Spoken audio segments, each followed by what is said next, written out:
Hi guys, and welcome to another video. As you can tell by the title, we are doing something a little bit different today. So I am turning 28 in a couple of days, like I think about a week or so.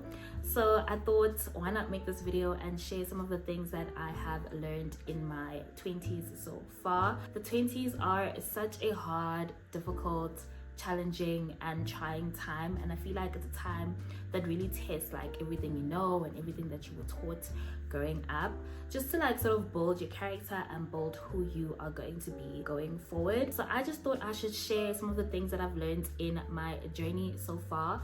I feel like the 20s are such a challenging time when it comes to really finding yourself, really building your identity. So I hope this video will bring some comfort to you if you are going through something, or you're just going through the normal trials and tribulations of being in your 20s. There are like a lot of firsts which can be so difficult to navigate. So yeah, I thought I'd share with you guys some of the things that I've learned in my journey. Let me know which one resonates with you the most, and please feel free as well to also share some of the things that you've learned in your 20s so far as well. The first one is, my mom was right, I just didn't like her tone. Like honestly guys, the older I get, the more I realize that Uma was right. You know, like how your parents will say, don't worry, you'll understand when you're older. That time has come for me to understand. There's just been so many things that our parents used to warn us about the world, and you think like, ugh, whatever, you know, like my mom is just being my mom. But the older I get, the more I realize that our parents were right about basically everything. I think also it's important to realize that our parents have lived life obviously longer than us, so they have more experience, and with that comes a lot of wisdom on how to navigate this thing called life.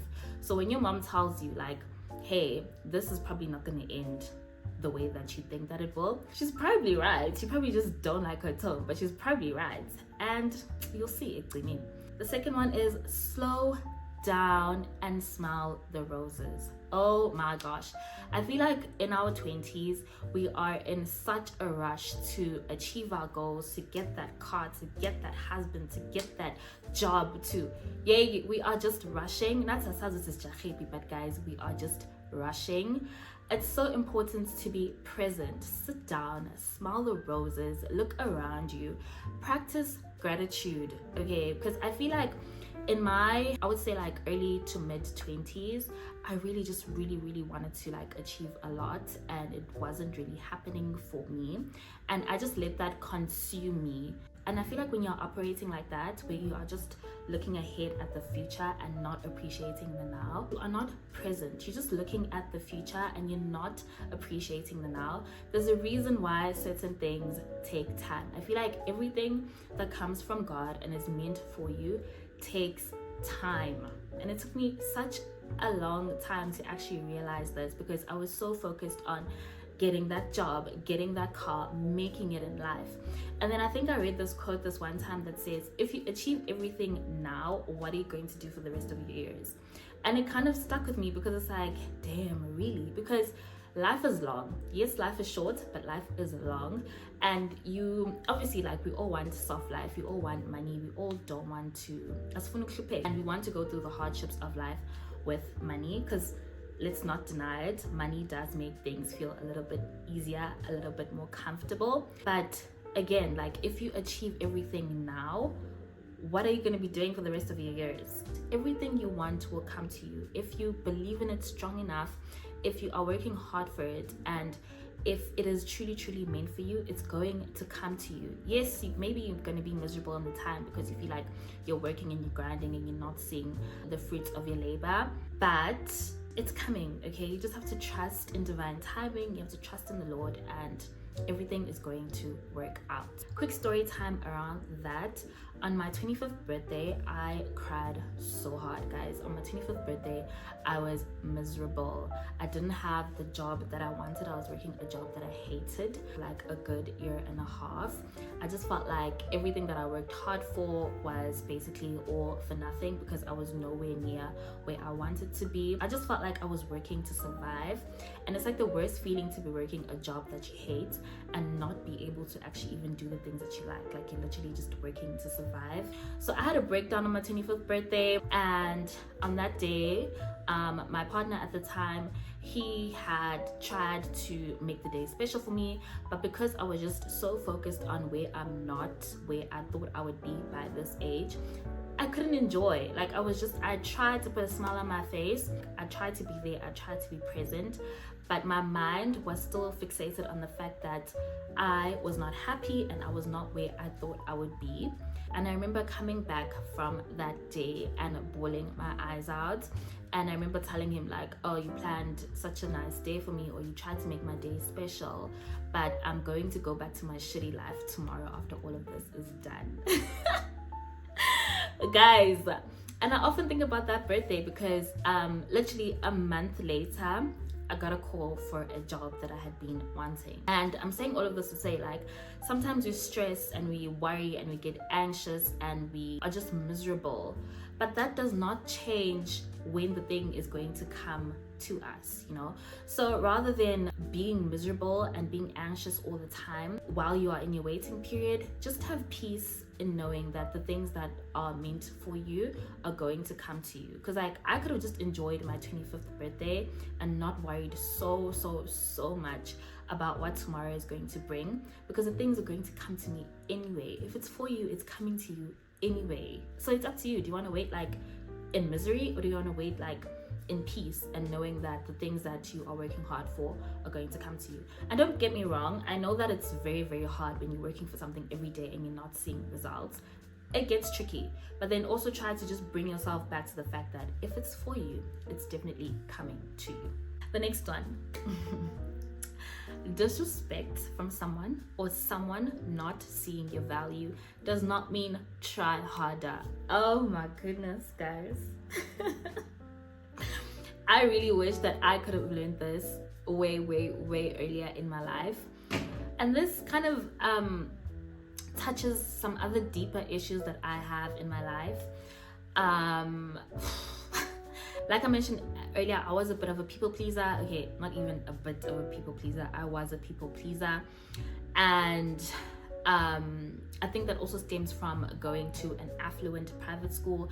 As someone who was coming from a single parent household where my mom was a teacher, sending me to a private school where the kids' parents own businesses and drive luxury cars and live in luxury estates, right? So I already knew that I wasn't the favorite, and I kind of feel like it kind of made me shrink, because I didn't want people to sort of like see the struggles that I was going through or see that I was lacking in A, B, C, and D. I feel like it always took me forever to catch up to my peers when it comes to things like, you know, like phones and clothes and just all those nice things that are nice to have as a child. So I kind of resorted to shrinking. Like, I did not want to be the loudest in the room. I didn't want anything that's going to draw attention to me unless it was going to be good. And the only way I could do that was through academics, but whatever, going off on a tangent. So yeah, I started shrinking, and I feel like I started thinking that, you know, if I make myself small, number one, then they won't notice me. Or if I like sort of operate in the background, then they won't notice me. And number two, if I like sort of like try harder, like, you know, just being really nice, just being really warm and friendly, it's going to make everyone like me more. Girl, that is not how it works. And I kind of took that into like my adulthood. If I had a sense that someone maybe didn't like me, or they kind of saw me as less than, or you know, they didn't really take me that seriously, I would just try harder to prove that person wrong. Like, no, you are going to take me seriously. But the thing is, or the thing that I didn't know, is once someone has formed a perception of you, it's very difficult to change that person's perception of you. You know, someone should see your value from the get-go. Okay, you shouldn't have to like jump through hoops just for someone to see the basic value that you have and can bring into their life. I am so glad that I finally learned that there's nothing I can do necessarily to change someone's perception of me, especially when they have already decided that it's going to be a negative one.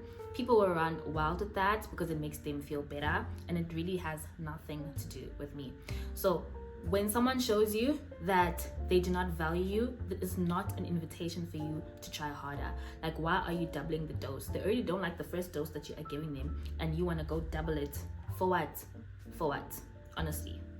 This goes into my next one. Not everyone is going to like you, and you do not have to be like everyone else. This, or the second part of this, is more for my introverted girlies. I feel like as an introvert, people, they like to make you feel weird for that. Like, I don't know, that's been my experience, because I'm not immediately like, life of the party. I need to suss out the environment and feel safe and see what's are you really my people or kwenzakalani la? And people used to make me feel bad about that all the time, like watulanga or utuleleni, or like you never speak, and it's like, bruh, I don't know you. Like, I literally just met you. What is there to speak about, you know? And it used to annoy me so much when I was a teenager. I used to wish that I was a bit more like my extroverted friends who, you know, make friends like this, or they can connect like this with people. But as I grew older, I realized that we don't all have to be the same. You can't have a world that's full of extroverted people. Like, so yeah, guys, don't let anyone make you feel bad for being an introvert, and remember that not everyone has to like you, just like how you don't like everyone. You won't be everyone's cup of tea, and that's okay. There's like so many people in Mhlabeni. It really is okay. The next one is, the only person that you should be comparing yourself to is your past self. Guys, I cannot stress this enough. We all have very different journeys in life, and we all have very different starting points. Just because someone is 23 or 24 and they have seemed to accomplish way more than you have at 27 or 28 doesn't mean that you are a failure in life. We all have different starting points in Pilweni. This 23 or 24-year-old could be an inheritor of like imali from someone who passed away when they were younger and they decided to leave like imali for them, when you are the one that's literally breaking generational curses, gini. So you have more that you need to do before maybe you can buy your car, or you can buy your first apartment, or you can even move out of home. So for me, comparing yourself to someone else is basically like you're just setting yourself up for failure. You do not know all of the factors that go into someone else's life. Even when you think you do, you really do not know what goes on in someone else's life and all of the factors that have made them to be who they are today, especially when it comes to comparing yourself with people or your peers that you see on social media. You don't know this person. You don't know how this person has gotten to where they are. You don't know their struggles. You don't know whether they have any struggles. Like, you guys' starting point is not the same. So why are you comparing yourself to someone else who has lived a totally different life and totally different experiences than you have? Comparison is the thief of joy, okay? Do not compare yourself to other people. The only person that you should be comparing yourself to is yourself. Where was I last year? Where am I this year when it comes to achieving my goals? Don't worry about other people. Don't worry about what they are doing. Focus on yourself. The next one you might not want to hear, but life is work. Life is suffering. There is not one thing in this life that you will get or achieve without hard work. You just have to choose your hard. There is basically a trade-off for everything. If you want certain things in life, you're just gonna have to work for it. We are not birds, we are not cats, we are not dogs.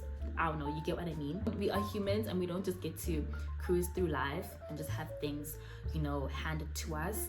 Life is work, life is suffering. You just have to choose your hard, unfortunately. And the last one, which is so important as a young woman, girl, learn to trust yourself. Lean into your intuition. That is the best thing that you have, and it's there for a reason. When I tell you the number of times that I have gone against my intuition and it has just backfired, I'm just there for fun. Okay, you just need to decipher when it is actually your intuition and when you're just having negative thoughts. Pray for the spirit of discernment. It's going to save you. Every single time I have gone against my intuition, I have regretted it. If you ever feel like you're vibing off, whether it comes to a person, a place, or a situation, girl, trust it, okay? You don't have to wait for that big moment for things to basically go to shit before you're like, aha, I knew it. That little feeling and keeps telling you, Wuti, cut it off la. That's because It's very important to trust yourself. Your feelings are 100% valid. They may not be fact, but they are 100% valid. Pray for the spirit of discernment. Trust yourself, lean into it. I think it's something that you get stronger at the more that you practice. The more you lean into that and sort of trust yourself, the better you get. It's just that it's so quick for us to be like, like I'm just being negative again. No, you're not being negative. It's your intuition telling you, this situation is not good for you and you need to skedaddle out of there. All right, you guys, so that is it for today's video. I really hope that you did enjoy this video and could take away a few lessons from it. Please leave a comment down below and let me know which one resonated the most with you, or if you just have like any other lessons that you would like to share, that would be really great. So yeah guys, I'll catch you guys in the next video. Thank you so much for tuning in. If you did like this video, don't forget to leave me a thumbs up down below, as well as press that subscribe button. Thank you so much for joining me once again on another video. I'll see you guys next time. Bye.